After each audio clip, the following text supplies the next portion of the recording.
and welcome to the midweek episode of NC Trends, where we bring you up to speed with the latest social media trends on the continent, stirring conversations online and some of the comments from internet users. My name is Blessings Mosugu. Now, on a rather sad development, Davido's official photographer since 2019, whose name is Fortune Umunami Peter, who's also known as Fortune, has died. Now, sources say he drowned while at a photo shoot session in Lagos. And since the incident, a lot of people have been hinting at the fact that it's really not a good time for the singer Davido, as he has lost some of his really close associates and crew members in the past few years, some of which include Uthman, who's also known as Obama DMW, Tagbo Umeke, DJ Olu, and Tijani Olamilekon, who was also known as TJ. And this, of course, has triggered concerns on social media. Now, let's check out some of the reactions online. The Yoruba Demon Boy says, I think it's time for Davido to dismiss the whole 30 billion gang and stay strong as one man Mopo before they give him a name that does not belong to him. Only God sees everything, though. That's true.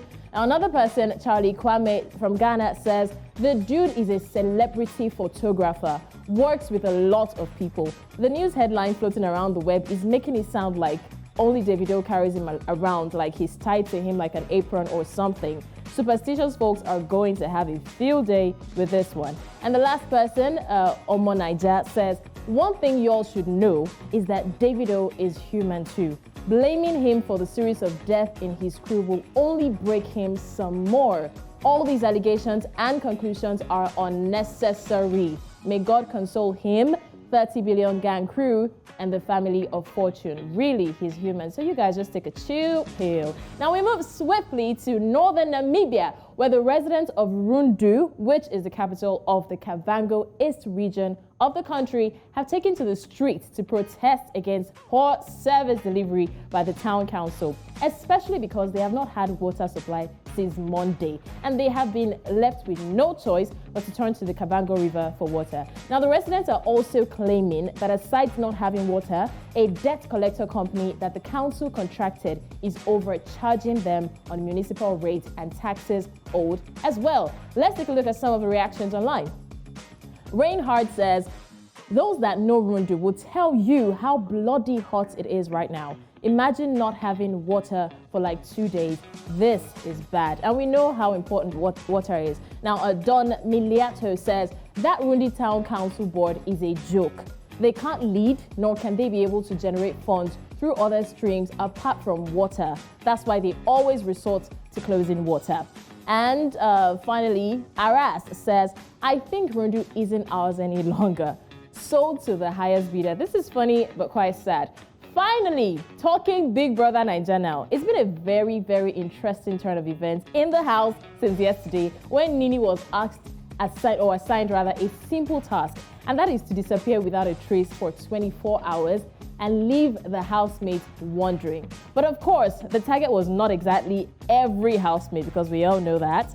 The only target was the one who was falling head over heels in love with Nini, and that's Saga. It indeed became a saga because Loverboy did not find this funny at all. Now, he noticed that Nini was gone and he raised an alarm, right? He led every other housemate to join him in the search. Now, hear this. Saga legit went to knock on the door of the diary room, asking Big Brother what he's supposed to do with his life. Hey, this love.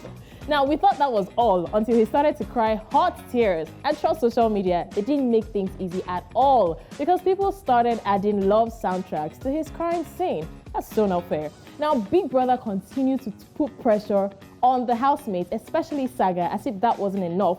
He later called on Nini 2 times to report to the diary room, leaving Saga confused. Let's check out some reactions online.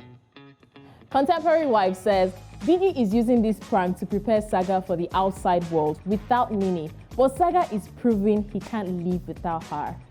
What love does to a man. Now, another person, Ebuka Obi Uchendu, and trust him to come through with those funny tweets. He says, This thing reminds me of when Lasma told my car that year.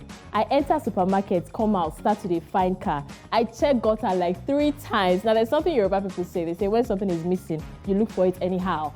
Now the last person, Yoruba Demon, says Saga appears to really love this woman irrevocably. He's besotted, but she doesn't feel the same way. He's just an available option, and he's going to get his heart shattered once he leaves the house. I believe he knows that though, and is okay being a martyr. Now, there you have it. Thanks for joining us on this segment. And to keep the conversation going, you can tweet at New Central TV with the hashtag NC Trends and let us know what you think. My name is Blessings Mosugu. Thank you.